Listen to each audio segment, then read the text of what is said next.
میرے ہاتھ میں تھا جب تک میرے مصطفیٰ کا دامن، میرے پاؤں چومتی تھی یہی گردش زمانہ۔ اقبال کہندا سبب اس کا کچھ اور ہی ہے جس کو تو خود سمجھتا ہے کہ زوال بندہ مومن کا بے زری سے نہیں۔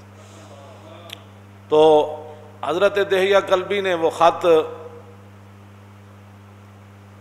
بصرہ شام کے گورنر کو پہنچایا۔ یہ بخاری شریف کے اندر ہے کہ نبی علیہ الصلوۃ والسلام نے خط جو بھیجا تھا وہ دہیہ کلبی کے پاس دیا اور فرمایا یہ پہنچا دے۔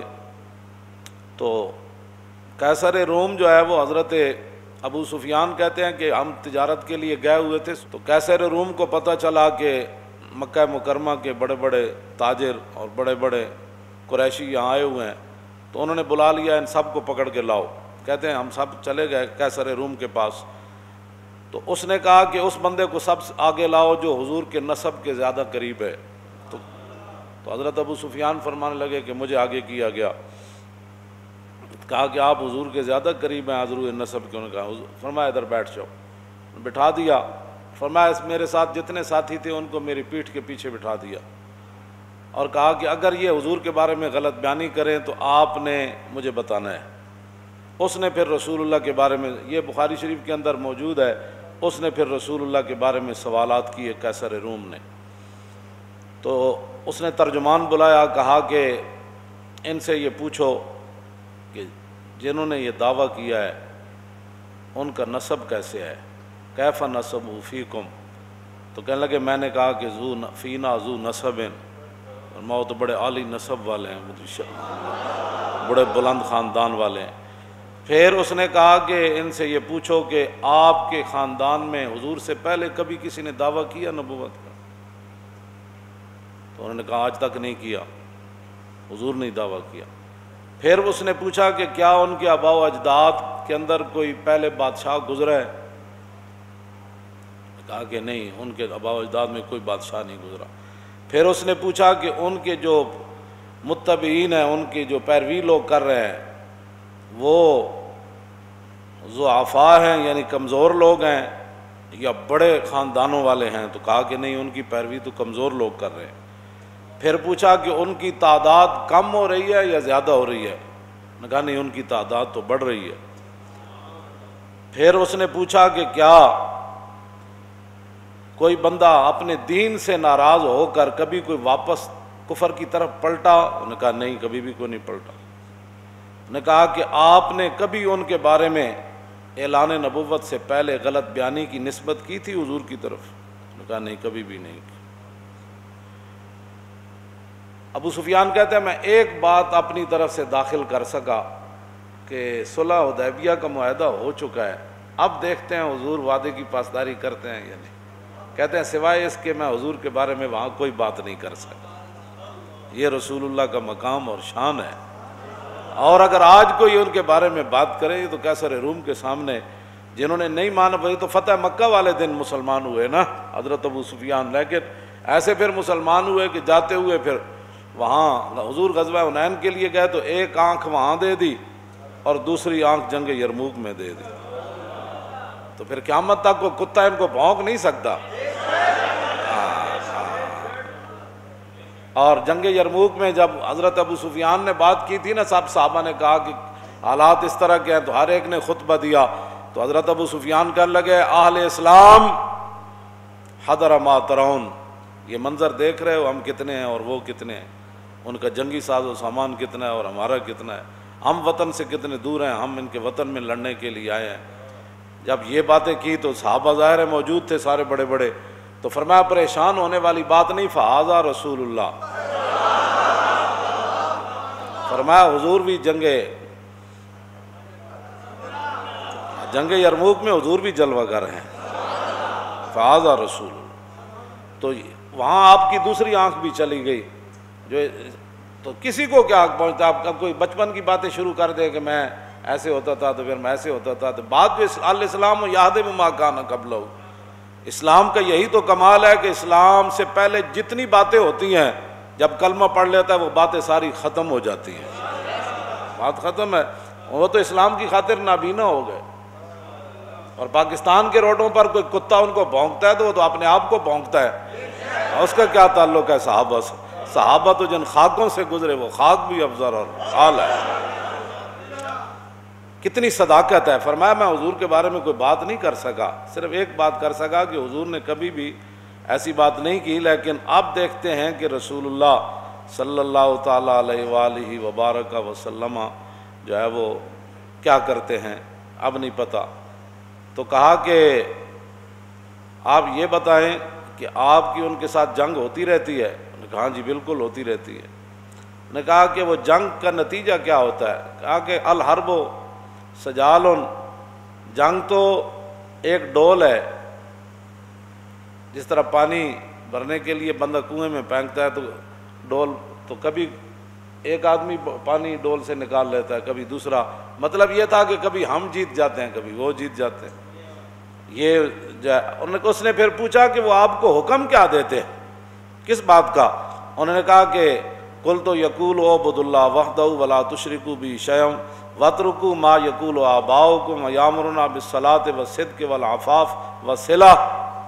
انہوں نے کہا کہ وہ ہمیں حکم دیتے ہیں کہ جناب اللہ کی عبادت کرو، اور جن پر تمہارے آباء و اجداد تھے بتوں کی پوجا کرتے تھے وہ سارے معاملات چھوڑو، اور حضور ہمیں نماز کا حکم دیتے ہیں، سچائی کا حکم دیتے ہیں، پاک دامنی کا حکم دیتے ہیں، اور رسول اللہ صلہ رحمی کا حکم دیتے ہیں۔ کہا کہ حضور یہ ہمیں حکم دیتے۔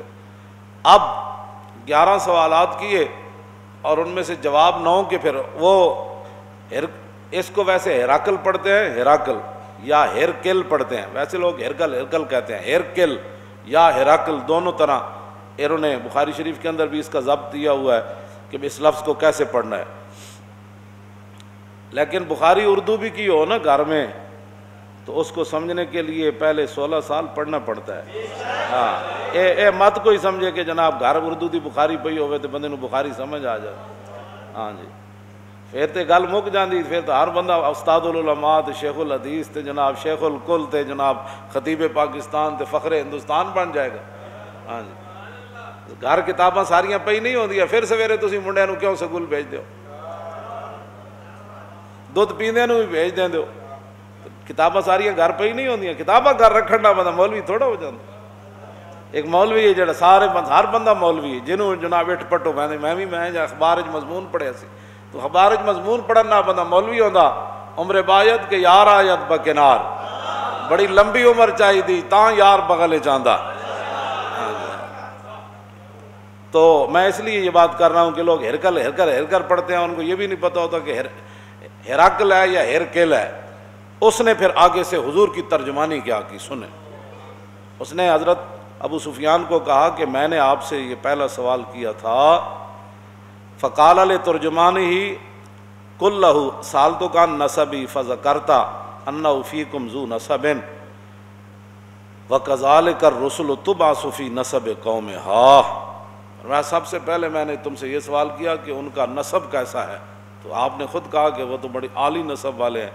کیسر روم کہنے لگا کہ یہی تو نبیوں اور رسولوں کی شان ہوتی ہے، یہی تو نبیوں کی شان ہوتی ہے کہ وہ اعلیٰ نسب ہوتے ہیں۔ اس پر میں کوئی دائیں بائیں نہیں جانا چاہتا، یہ بات رہ جائے گی، لیکن آپ خود سمجھ لیں کہ جو حضور کے مقابلے میں باتیں کرتے ہیں ان کی اپنی حیثیت کیا ہوتی ہے، کون ہوتے ہیں۔ دوسرا کہتے ہیں میں نے سوال کیا کہ آپ کی قوم میں کبھی کسی نے یہ بات کی ہے، تو آپ نے کہا نہیں کی۔ تو کہتے ہیں ان پر الزام تو آپ تب لگاتے پہلے یہ ریت چلی آتی کوئی یہ بندہ کرتا ہے میں نبی ہوں، کوئی یہ کرتا ہے، جب آج تک کسی نے بات نہیں کی تو پھر نبی برحق یہی ہے۔ پھر میں نے تم سے یہ سوال کیا کہ کیا ان کے آباء و اجداد میں سے کوئی بادشاہ ہوا ہے، تو تم نے کہا کوئی نہیں۔ تو اگر کوئی نہیں تو پھر تو نبی برحق ہے۔ اگر ان کے آباء و اجداد میں کوئی بادشاہ ہوتا تو ہم یہ سوچتے کہ وہ اپنے باپ اور دادا کی بادشاہی واپس لینے کے لیے دعویٰ کر رہے ہیں، جب ہوا ہی کوئی نہیں تو پھر آپ کو کیا مسئلہ ہے، آپ کیوں نہیں کلمہ پڑھتے ہو، کیوں نہیں پڑھتے آپ کلمہ؟ پھر میں نے آپ سے یہ سوال کیا کہ کیا آپ نے اعلان نبوت سے پہلے کبھی کوئی غلط بیانی کی نسبت حضور کی طرف کی، تو آپ نے کہا نہیں۔ اللہ، تو کہا کہ جو نبی لوگوں کے ساتھ غلط بیانی نہیں کرتے وہ رب کی طرف غلط بیانی کی نسبت کیسے کر سکتے؟ کہ اللہ نے مجھے نبی بنایا. تو جب لوگوں کے ساتھ انہوں نے کبھی ایسی بات نہیں کی تو اللہ کی طرف کیسے نسبت کر سکتے؟ گل اے وے جڑا سمجھ آ جائے تو خط نال بھی آ جائے جی، سمجھ آ جائے تو غیروں کو پوچھ کے بھی مقام رسول سمجھ آ جائے. جے نہ آوے تو ساری زندگی قرآن و حدیث پڑھ کے مولویوں دیا تقریراں سن کے بھی سمجھ نہ آوے، پھر بھی بندہ غیروں دیاں گلاں کرے. کہتے ہیں میں نے پھر آپ سے یہ دوسرا سوال کیا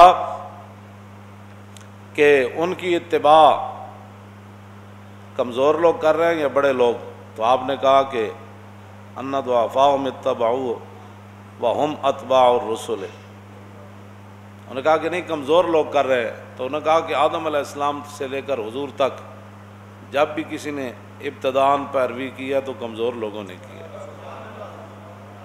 بلکہ یہ تو تانا دیا قوم نوح نے بعد الراج کہ تواڈے غریب تے پست لوگ تواڈی اتباع کر دیں، اسی پیسے والے انہاں غریباں نال کیویں بیٹھیے؟ قیصر روم کیوں جی گفتگو کی تھی؟ کہتا میں تیرے کو اے پوچھا تسی اے جواب دیتا، پھر اے پوچھا، پھر نبی ہوندے ہی ہو جائیں. پھر کیا انہیں کدی بھی غلط بیانی، انہوں نے کہا نبی کدی بھی غلط بیانیاں نہیں کرتے. پھر کردیا انہوں نے کہا میں تیرے کو پوچھا کہ اج تک کوئی دین نو چھڑیا؟ انہوں نے کہا نہیں. انہوں نے کہا دین ہوندا ہی ہوے جڑا داخل ہو جائے کدی باہر نہیں نکلدا ہوندا. پھر